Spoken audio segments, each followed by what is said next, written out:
दोस्तों मैं आपको एक बात बताना चाहता हूं कि देखो राहुल गांधी को लेकर के जो कल इन्होंने हिंदू और हिंदुत्व को लेकर के समझाया है, तो मैं मीडिया चैनल्स की कवरेज को देख रहा था, बड़े ध्यान से देख रहा था। मैंने जो चीज ऑब्जर्व की वो आपने ऑब्जर्व नहीं की होगी, ये मैं गारंटी के साथ कहता हूं। तो आपको ना एक एक चीज मैं आपको समझाना चाहता हूं और हिंदू और हिंदुत्व की बात आपके सामने करना चाहता हूं। चैनल को सब्सक्राइब करते हुए इस वीडियो को लास्ट तक जरूर देखना, क्योंकि कंटेंट आपको वो मिले जो कोई और दे ना सके।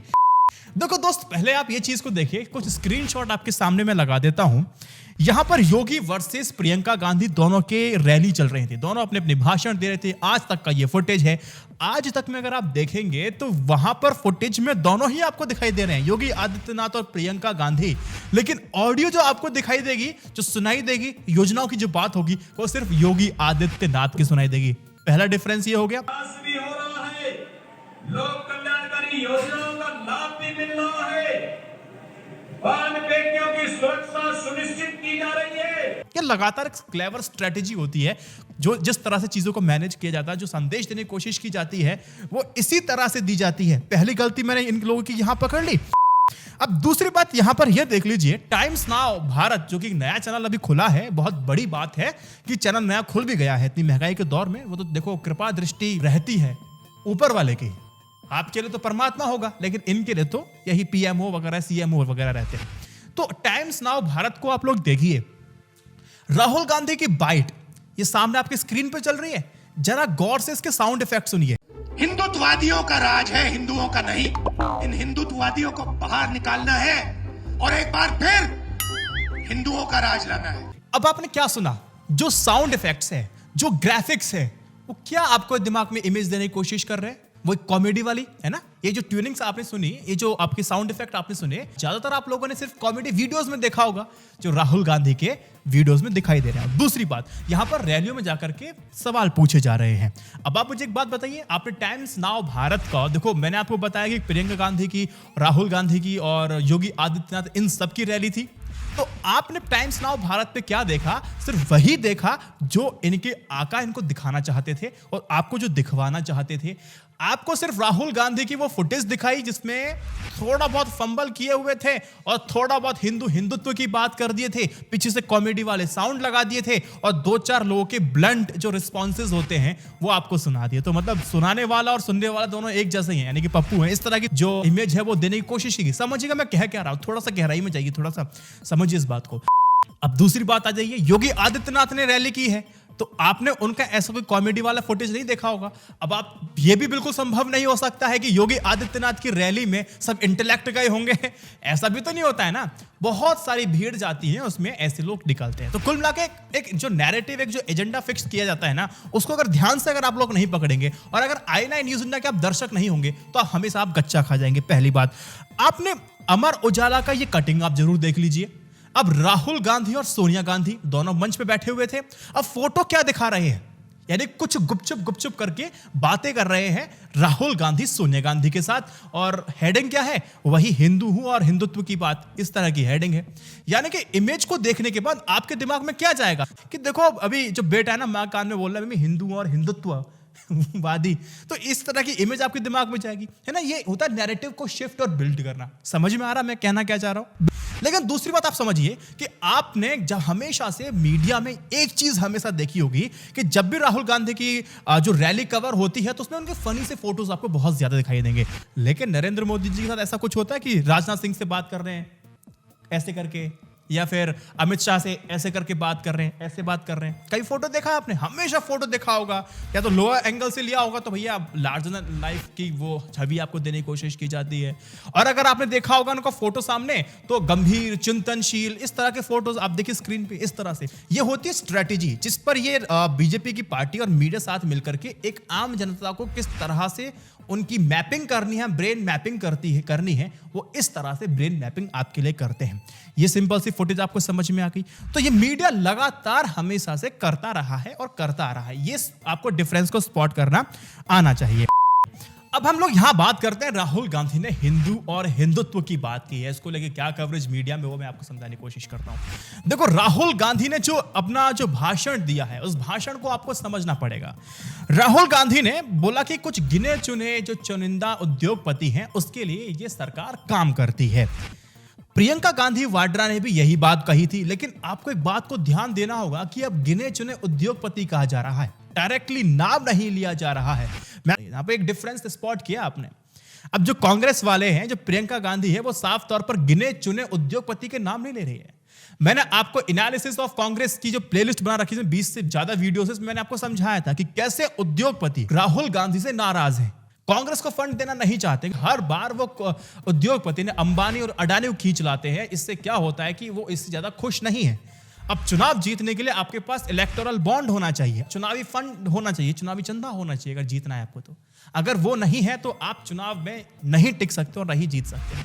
तो ममता बनर्जी की स्ट्रेटेजी क्या थी कि G23 जो लोग हैं, वो जो असंतुष्ट हैं, उनको अपने साथ लाया जाए। और G23 वाले जो नेता हैं वो कभी उद्योगपति के खिलाफ कभी बोलते नहीं, उनके जो उद्योगपति के साथ संबंध है वो बहुत बेहतर है। तो अब क्या कहते हैं, जो उद्योगपति जो राहुल गांधी से गुस्सा है, बेहतर यह है कि G23 को अपनी पार्टियों में लाया जाए, अलग पार्टी बनाई जाए और जो उनके संबंध हैं उसको इनकैश किया जाए, चुनावी पे भी चंदा उठाया जाए और किसी भी तरह से 2024-2029 में लोकसभा चुनाव में अच्छा उनको फंड मिल जाए ताकि चुनाव जीतने में बहुत ज्यादा समस्या ना हो। तो वो उस स्ट्रेटेजी पे काम कर रही थी।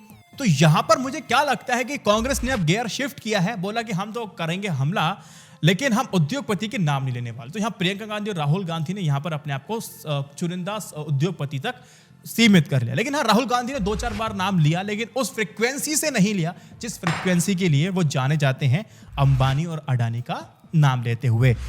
अब दूसरी बात पे बात करते हैं। अब हिंदू और हिंदुत्व को लेकर के राहुल गांधी ने जम करके बरसात की। अपने लगभग 31 मिनट के भाषण में वो 35 बार हिंदू बोले और 26 बार हिंदुत्व बोले। अब हिंदू और हिंदुत्व को राहुल गांधी ने समझाया कि हिंदू किसे कहते हैं और हिंदुत्व किसे कहते हैं। राहुल गांधी ने बोला कि हिंदू गांधी हैं और हिंदुत्व गोडसे हैं। तो कुल मिलाकर के राहुल गांधी ने जो पूरी कोशिश की है, वो सिर्फ ये कोशिश है कि इस लड़ाई को हम गांधी वर्सेस गोडसे बना दे, है ना। स्ट्रेटेजी गलत नहीं है, लेकिन यहां पर वही सवाल खड़ा होता है कि रैली जिस परिप्रेक्ष्य में, जिस संदर्भ में रखी गई थी, अगर उस पर बात की जाती तो और बेहतर था। अब जो कांग्रेस की रैली दिल्ली में होनी थी, लेकिन सुरक्षा कारणों की वजह से उनको मना कर दिया गया, तो बोला फिर जयपुर में जाकर रैली करनी पड़ी। रैली का जो थीम था महंगाई भगाओ वाली थी, लेकिन राहुल गांधी की रैली में अगर आप लोग देखेंगे तो वहां पर उन्होंने हिंदू और हिंदुत्व की बात की है। अगर यहां पर राहुल गांधी को ज्यादातर अपने में हिंदू और हिंदुत्व की बात करनी थी तो रैली का नाम तो चेंज किया जा सकता था ना। क्या कहते हैं, हिंदुत्ववादियों को भगाओ, जैसी अपील वो उन्होंने की, तो एक रैली अब थीम ये रख सकते थे कि हिंदुत्ववादियों को भगाओ, है ना। महंगाई भगाओ में अगर हिंदुत्ववादी भगाओ अगर आप करेंगे तो कहीं ना कहीं आप सामने वाले के मन में प्रश्न चिन्ह जरूर लगा देंगे। तो राहुल गांधी को यहां प्रियंका गांधी की जो वो रैली जो थी ना, प्रतिज्ञा रैली को जो नाम चेंज किया, किसान न्याय रैली जब उन्होंने कर दिया, तो ऐसा ही कुछ राहुल गांधी को करना था। क्योंकि जब प्रियंका गांधी ने रैली का नाम जब चेंज किया था, क्योंकि उन्होंने किसानों के प्रति जो बर्बरता की जा रही थी उसको भांपा और उसको चेंज किया और बिल्कुल उस पर ला करके अपनी रैली की और इफेक्टिव मैसेज गया।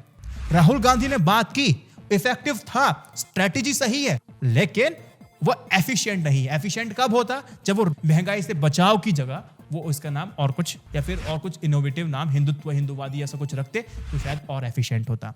लेकिन मीडिया में किस तरह से दिखाया जा रहा है राहुल गांधी की रैली को, बोला कि देखो रैली जो उन्होंने की है महंगाई भगाओ के लिए रैली की है, और ये साहब पूरे हिंदू और हिंदुत्व पे जाकर के बोल गए कि राहुल गांधी ने महंगाई की बात कभी नहीं की। यानी पूरी 31 मिनट के भाषण में नहीं की, 5 से 7 मिनट के भाषण में तो उन्होंने महंगाई की बात भी की है और काफी समय तक भी बात उन्होंने की है। लेकिन हाँ, जितना उन्होंने समय हिंदू और हिंदुत्व को समझाने में लगा दिया है, उतना समय उन्होंने महंगाई को समझाने में नहीं लगाया जनता को, ये बात है। लेकिन आप अगर कहें कि सिर्फ हिंदू और हिंदुत्व की बात की है, महंगाई की तो बात नहीं की, तो ये भी एक प्रोपेगेंडा है। ये बात आपको स्पॉट करनी चाहिए। हम दूसरी बात कर लेते हैं।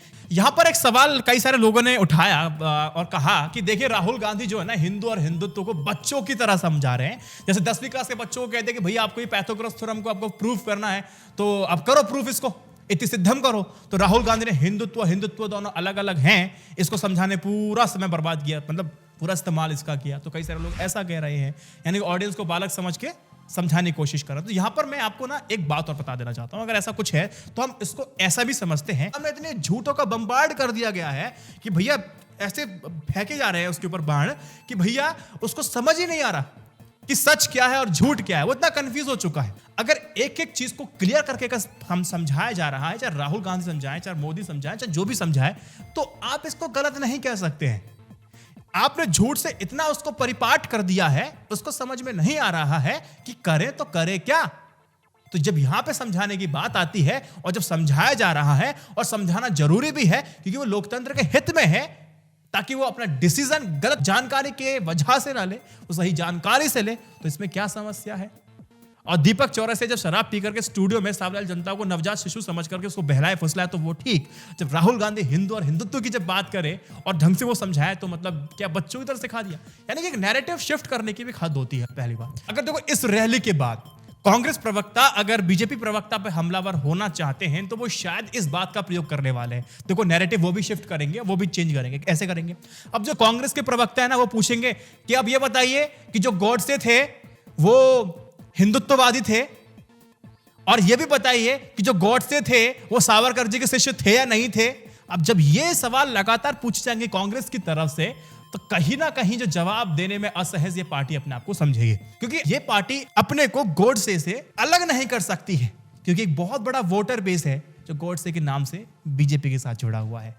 ये खेल आपको ही पता होगा। सही क्या गलत किया कमेंट सेक्शन में मुझे आप बताना। तो जहां तक कांग्रेस भी इस नैरेटिव को इधर और ज्यादा शिफ्ट करने की कोशिश करेगी, गॉडसे वर्सेस गांधी की तरफ ये ले जाएगी। भाई सत्ता सबको चाहिए, सब अपना करेंगे। तो फिलहाल देखो मेरा कोई सिंपल सा इसमें स्ट्रेटेजी यही है, आपको सिर्फ छोटी छोटी बातों को समझाना। ना कांग्रेस कम है, ना बीजेपी सही है, ना बीजेपी गलत है, ना कांग्रेस सही है। दोनों अपनी अपनी राजनीति कर रहे हैं। लेकिन मैं तो चाहता हूं कि आप अगर वोट दें तो आपको सही इंफॉर्मेशन तो होनी चाहिए। आपको ये तो पता होना चाहिए इस फोटो का मतलब क्या है। पूरे अखबार में अगर फोटो ही फोटो है तो उसके पीछे खर्चा भी कितना होता है, ये पता आपको होना चाहिए। शेयर कीजिएगा। जय Hind, Vande Mataram. Stay updated, stay educated, सत्यमेव जयते।